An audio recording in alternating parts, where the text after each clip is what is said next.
Si en los países más desarrollados existen mecanismos para que, vía alquiler, los jóvenes de sus respectivas sociedades puedan emanciparse a partir de los 18 o 19 años de sus familias y empezar a trazarse su propia biografía personal, no veo por qué España tiene que ser diferente.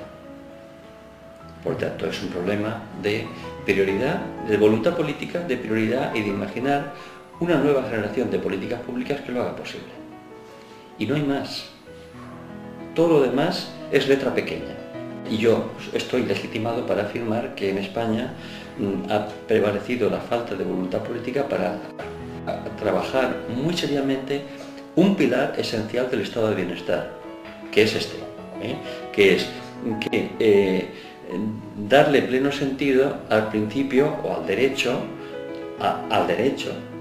de los jóvenes a poder acceder a una vivienda digna, mediante mecanismos que coadyuven, mecanismos que cooperen, mecanismos que lo faciliten.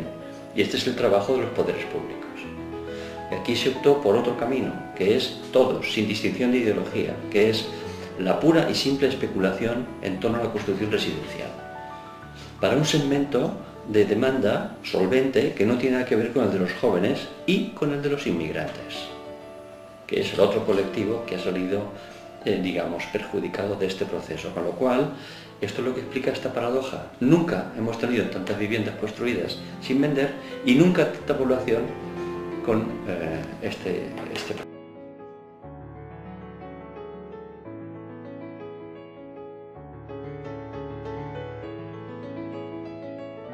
que están con sus padres con 30 años.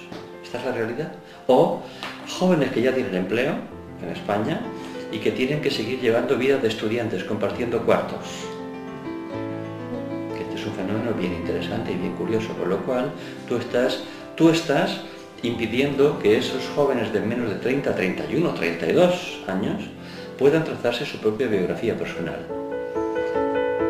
Porque tienen que seguir compartiendo un cuarto como si fueran estudiantes de 18 años, aunque tengan empleos, porque son empleos precarios, y entonces como no hay un buen mercado de la vivienda de alquiler, coadyuvada por los poderes públicos, pilar fundamental del estado de bienestar en otros países, pues entonces tienen que compartir cuartos, como si fueran estudiantes de carrera. Muchas empresas con mucha capacidad, que hay muchas empresas con muy buenos profesionales, y que el otro camino es el de desarrollar otro conjunto de actuaciones en el sector de la vivienda, de la construcción residencial, que nada tenga que ver con la cantidad, ni con la dispersión en el territorio, que tenga que ver con la calidad y con otras pautas. Por ejemplo, mantener actividad en el sector de la vivienda para hacer viviendas con más calidad ambiental, que sean más eficientes energéticamente.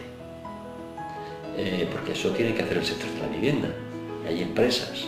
Se refiere a que la vivienda puede seguir generando empleo siempre que sea con otras pautas. Y a eso él le llama construcción 2.0. Fundamentalmente en todo relacionado con calidad, con mejora del entorno, con habitabilidad y con eficiencia ambiental. Él quiere decir, y yo comparto, por eso lo subrayo, que la vivienda es un sector que genera una actividad económica importante y debe seguir haciéndolo, solo que por otro camino. Este conjunto de medidas que también han tomado otros gobiernos regionales, por ejemplo el andaluz, vuelvo a subrayar la idea de que aquí no hay diferencias ideológicas, son medidas que van exclusivamente encaminadas a beneficiar a sectores del sector, a grupos del sector. Son medidas equivocadas a mi juicio, porque insisten en el mismo error, persisten en el mismo error, en el modelo de construcción residencial insensato.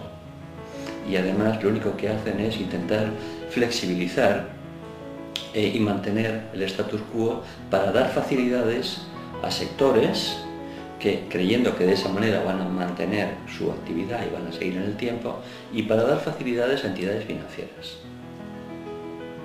También, para que los balances de las entidades financieras, solo lo que compraron el precio de oro y que ahora tiene el precio de naranjal, siga teniendo precio de oro al precio que lo compraron en su día. Esas medidas tienen ese objetivo, exclusivamente ese objetivo. Son medidas, a mi juicio, equivocadas. En todo caso, son medidas equivocadas porque es apostar por un modelo que no solamente nos ha conducido a lo mismo, sino que echa piedras sobre su propio tejado. Bien, los países del norte de Europa, que tienen una demanda solvente, buscan en el sur de Europa calidad territorial y paisajística y días de sol al año. Y en la medida en que tú tengas calidad territorial y calidad paisajística, tú harás del territorio valenciano un sector competitivo para generar actividad económica en torno a esos vectores. En la medida en que tú degrades la calidad territorial y paisajística, entonces tú estás cercenando las posibilidades de futuro de una actividad económica en torno al sector terciario. Lo que hemos hecho en esta década pasada es reducir mucho, porque no hay nada que castigue más un ciudadano medio de la diagonal del centro de Europa hacia arriba, y es un territorio que no tenga calidad.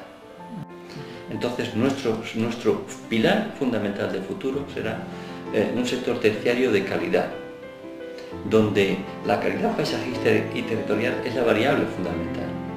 En la medida en que conservemos lo que queda, con esas connotaciones de calidad, seremos más competitivos. En la medida en que persistamos en la construcción a toda costa, nunca mejor dicho, pues entonces estaremos cercenando las bases del futuro. Y estas medidas van en la dirección